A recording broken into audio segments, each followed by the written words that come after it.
అతను ఉన్నాడు కాబట్టి ఈ సినిమా 80-85 రోజుల్లో ఫినిష్ అయ్యింది. కాబట్టి ఆ credit goes to Sameer Reddy. ఇంత ఫాస్ట్గా అయినందుకు, విత్ ఇన్ ద బడ్జెట్ అయినందుకు, ఖర్చు కూడా చాలా తక్కువ. ఇలాంటి కెమెరామెన్ను మిగతా అందరూ ఉండగలిగితే కనుక చాలామంది ప్రొడ్యూసర్స్కి ఖర్చు తగ్గుతుంది. అండ్ అట్లాగే ఇక సమీర్, థ్యాంక్ యూ సమీర్. అందరూ బయట పొగుడుతుంటే కనుక నేను మనసులో నిన్ను పొగుడుకున్నాను. కాబట్టి థ్యాంక్ యూ సో మచ్ ఇంత గ్లామర్గా చూపించినందుకు. ఇక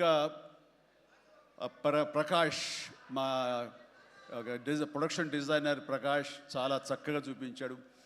అండ్ తమ్మిరాజు గారు, అలాగే వీళ్ళన్నీ ఒక పక్కన ఉంటే కనుక అహర్నిశలు అంటే డే 1 నుంచి ఈవెల్ట్ వరకు కూడాను మన అనిల్ రావుపూడి స్టోరీ టీమ్, సాయి, నారాయణ, ఇంకా రాజేష్, ఇలాగ వీళ్ళందరూ ఉన్నారు. వాళ్ళ పేరు పేరున నేను వాళ్ళు పడ్డ కష్టాన్ని కానీ, వాళ్ళు తీసుకున్న శ్రద్ధాశక్తులు కానీ హృదయపూర్వక నాకు సంతోషాన్ని, అభినందనని, ధన్యవాదాలను తెలియజేస్తాను. వాళ్ళు అంత ఇదిగా ఉన్నారు. ఇక్కడ అనిల్ రావుపూడి గురించి ఇంకొక విషయం నేను చెప్పాలండి. ఏంటంటే అందరం సినిమా తీస్తూ ప్రేమించాలి. సినిమాని ప్రేమిస్తేనే మన యొక్క ఎఫర్ట్స్ తోటే సినిమాని ఆద్యంతం చాలా అద్భుతంగా తీయగలం మనం. అయితే సినిమా తీస్తున్నంతసేపు ఎంత ప్రేమిస్తాడో, ఎంత ఇష్టపడతాడో, ఎంత ఎంజాయ్ చేస్తాడో, అంత బాగా మన నుంచి యాక్టింగ్ రాబడతాడో, అంతకంత సినిమా పూర్తయిన తర్వాత కేవలం దానికి బాగుందా లేదా అని మళ్ళీ ఒకసారి తనుగా సమీక్షించుకున్నప్పుడు ప్రతిపక్ష నేత అయిపోతాడు.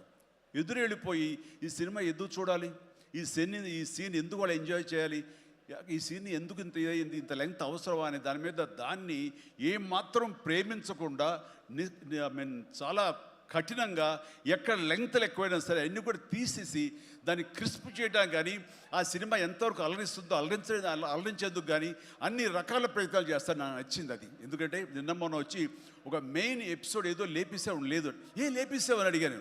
లేదు, అది కథకి అడ్డొస్తుంది, స్టోరీ నెరేషన్కి అది అడ్డుపడుతుంది కాబట్టి తీసేసారన్నాడు. అలా తీయాలంటే గట్స్ కావాలి.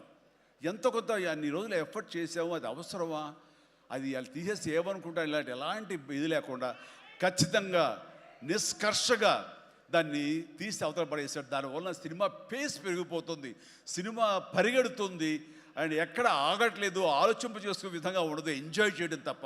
ఆ రకంగా సినిమాని ఎంత ప్రేమించి చేస్తామో ఆ తర్వాత అది ఫైనల్ వెర్షన్ బిఫోర్ ఆడియన్స్ దగ్గర వెళ్ళేటప్పుడు మనమే దాన్ని క్రిటిసైజ్ లాగా, క్రిటిక్ లాగా దాన్ని మనమే ప్రతిపక్ష హోదాలో ఉండి దాన్ని అన్ని రకాలుగా ట్రిమ్ చేసుకోగలిగితే అన్ని సినిమాలు చాలా బాగుంటాయని అనుకుంటున్నాను. అండ్ ఈ సందర్భంగా ఇక ఏమి లేదు, last but not least producers Sahu Garapati చిన్నవాడైనా సరే చాలా గుంభరంగా ఉంటాడు.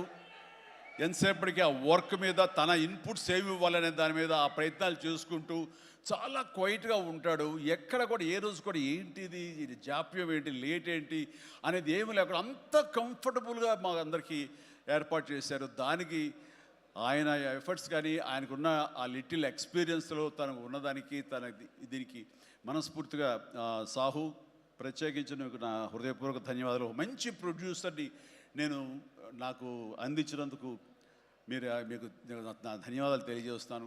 అండ్ అలాగే ఇంకా నా బిడ్డ సుష్మిత,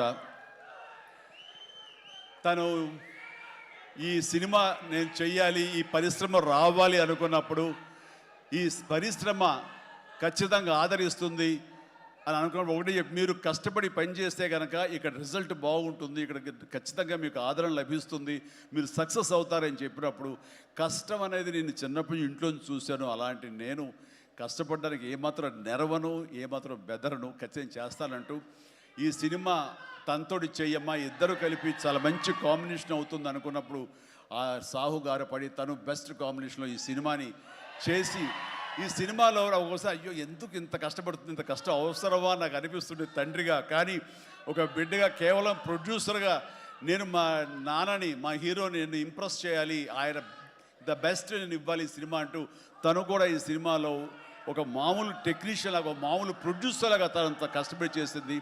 నేను ఒకటే సంతోషిస్తాను, తనకి అన్ని విధాలుగా అన్ని కంఫర్ట్స్ ఉన్నాయి, అన్ని రకాలుగాను తను ఈ సినిమాలు చేయాల్సిన అవసరం లేదు. తన ఫ్యామిలీని చూసుకుంటుంటే కనుక గడిచిపోతుంది ఈ జీవితం అంతా. కానీ అలా కాదు, నేనేదో సాధించాలి, నువ్వు సాధించి చూపించావు, లైఫ్లో ఎంతోమంది మార్గదర్శకంగా ఉన్నావు, అలాంటి నిన్ను ఆదర్శంగా తీసుకుని మేము ప్రూవ్ చేయాలి అనే దాంట్లో ఉంది. అండ్ అలా చేస్తూ ఈ రోజున ఈ సినిమా డెఫినెట్లీ హిట్ అవుతుంది. ఇలాంటి గర్వకారణమైన సినిమాని తండ్రిగా నాకు గిఫ్ట్ ఇచ్చినట్టుగా తను భావిస్తుంది. ఆ సంతోషం తను పొందుతున్నానని తెలుసు. అండ్ అలాగే కాకుండా ఈ రోజున ఈ పరిశ్రమలో నాకు చేదోడు వాదోడుగా ఉంటూ, నాకు భుజం కాస్తూ, అన్ని రకాలుగా నాకు అండదండలు అందిస్తూ, నాకు మరో బిడ్డ ఈ అనిపిస్తూ, అండ్ ఇంటికి పెద్దదైనందుకు ఆ పెద్దరికాన్ని తను సొంతం చేసుకుంటూ నాకు అన్ని విధాలుగా చేదోడు వాదోడుగా ఉంది. అది థ్యాంక్ యూ పాప. అందరి ముందు ఇటు పక్కన అమ్మ, ఇటు పక్కన ఉంది. ఇది రామ్ చరణ్తో పాటు నాకు మరొక బిడ్డ. అలాగే మా చిన్న పాప కూడా అక్కడ టీవీ చూస్తుంటేమో. థ్యాంక్ యూ నాన్న, ప్లీజ్ ఇదే రకంగా ఉండండి, ఇదే కష్టాన్ని నమ్ముకోండి. ఖచ్చితంగా భగవంతుడు మీకు ఆశీస్సులు అందజేసి ఇలాంటి విజన్ ఇస్తాడు. అండ్ మేము ఎంత ఇచ్చామన్నది కాదు పాప, మీరు ఎంత సాధించుకున్నారనేది నాకు మరింత గర్వంగా అనిపిస్తుంది. నువ్వు ఆ దిశగా వెళ్తావు. All the very best. ఆ తర్వాత ఇక్కడ చాలా దూరం వచ్చారు, మీరు అందరూ కూడా చాలా జాగ్రత్తగా వెళ్ళండి. మీ తల్లిదండ్రులు అందరూ కూడాను మిమ్మల్ని చూసి ఆనందపడాలి. మీ యొక్క సుదీర్ఘమైన జీవితాన్ని చూసి వాళ్ళు ముచ్చటపడాలి. అండ్ ప్రతి వాళ్ళు ఏదైనా సాధించాలనే ఒక దీంతో ఉండాలి. కాబట్టి నాకు తెలుసు నా అభిమానులు ఎప్పుడు కూడా నన్ను ఇన్స్పిరేషన్గా తీసుకుని మీరు అభివృద్ధిలోకి వస్తారని తెలుసు. And thank you. ఇదే అభిమానం, ప్రేమ మీరు నా మీద ఎప్పుడు చూపించాలి. Thank you so much. I love you all.